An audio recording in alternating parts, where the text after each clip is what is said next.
જય શ્રી કૃષ્ણ. જય હો, મંગલમય હો. જીવનમાં હોની અનહોની થયા જ કરે છે, પણ આપણું કંઈ ચાલતું નથી. ત્યારે હારીને થાકીને કંટાળીને આપણે કહીએ છીએ કે પ્રભુની મરજી, પ્રભુને ગમ્યું તે ખરું, આપણું આમાં કંઈ ચાલે નહીં. આ જ વિચાર, ઈચ્છા, પ્રભુ પરની શ્રદ્ધાથી આપણે નથી બોલતા. આપણું સમર્પણ નથી, સરેન્ડર છે, ન છૂટકો છે. તેથી આપણામાં અને ભક્તોમાં બહુ જ મોટો ફરક છે.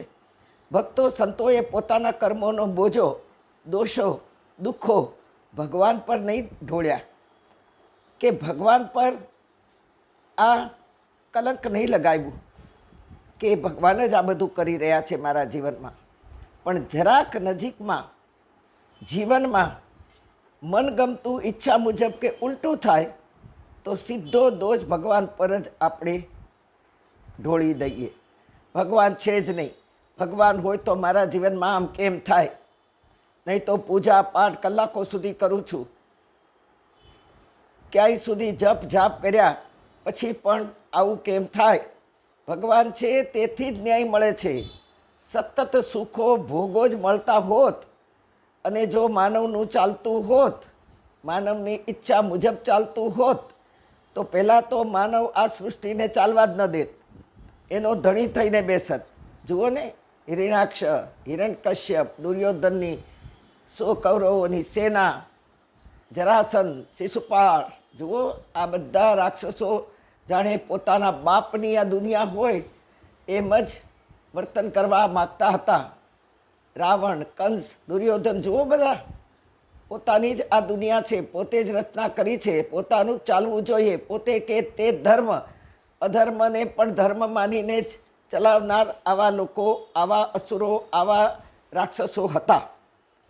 આજે પણ માનવમાં આ બધા જીવે છે. હજી હું કેમ કહું તેમ જ થાય, મેરી મરજી, તારી મરજીને તારા ઘરના 5 જણા પણ માનતા નથી તો દુનિયાને મનાવવા શું નીકળ્યો ભાઈ કે બેન, જે હોય તે. હા, જો આવી જ રીતે એ દુનિયાના માલિક થઈને બેઠા હોત તો આ દુનિયા આખી જાનવર બની જાત, દાનવ બની જાત, પશુ બની જાત. આજે પણ આવા માનવો ક્યાં નથી?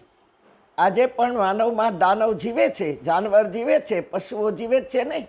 જુઓ ઘણાના વર્તનો, વાણી, વિચારો જુઓ. આપણે જ્યારે સાંભળીએ ત્યારે આપણને ઘૃણા એટલે નફરત આવે છે. સૂત્ર છે, મનુષ્ય રૂપેણ મૃગાંચરંતી, મનુષ્યના રૂપમાં પશુઓ ચરે છે. અને કહેવત છે કે ચરે તે પશુ પણ વિચાર કરીને વિચરે તે જ મનુષ્ય. વૈષ્ણવ ધર્મમાં 252 વૈષ્ણવોની વાર્તા આવે છે. હવે એ સાચું છે કે ખોટું આપણે ક્યાં જોવા ગયા છીએ, પણ વાર્તા આવે છે, મને ખબર છે અને મેં વાંચી પણ છે. આ વૈષ્ણવોની વાર્તા શા માટે છે? કારણ કે આપણે વૈષ્ણવો એ વાર્તાઓ વાંચીને આત્મસાત કરીને પ્રેરણા લઈ શકીએ. માત્ર સત્સંગ ગોઠવીએ ત્યારે વાર્તા વાંચી જઈએ અને સત્સંગ કરીએ. આ સત્સંગ છે જ નહીં, આ પોપટ પડ્યું છે. માત્ર આટલું પૂરતું નથી. આપણે આવી વાર્તામાંથી એકાદ વૈષ્ણવના જીવનને પણ અનુસરીએ તો જ એ વાર્તા સત્સંગ બની જાય. હા, 252 વૈષ્ણવમાંથી એક જેવા બનવાનો આપણે પ્રયત્ન કરીએ. શરૂઆત કરશું તો ગીતામાં પણ ભગવાને કહ્યું છે કે આવી શરૂઆત કરનાર, સાધનાના પહેલા પગથિયે ચડનાર, વિચાર કરનારને તસ્યાહમ સુલભ પાર્થ, તસ્યાહમ એટલે તેને, સુલભ પાર્થ હું સુલભ છું, મારી સુધી આવવાનો પ્રયત્ન કરનારની હું સામે જાઉં છું. એને પ્રાપ્ત થવા હું સ્વયં સુલભ થઈ જાઉં છું, હું સરળ થઈ જાઉં છું. આપણે જ આપણા ગુરુ છીએ ને આપણે જ આપણા શિષ્ય છીએ. આ જો ખબર પડી જશે તો આપણે ભક્ત છીએ કે નહીં એ આપણને આપણી ખબર પડી જશે. આપણી ભક્તિ ભગવાને સ્વીકારી કે નહીં એ આપણને ખબર પડી જશે.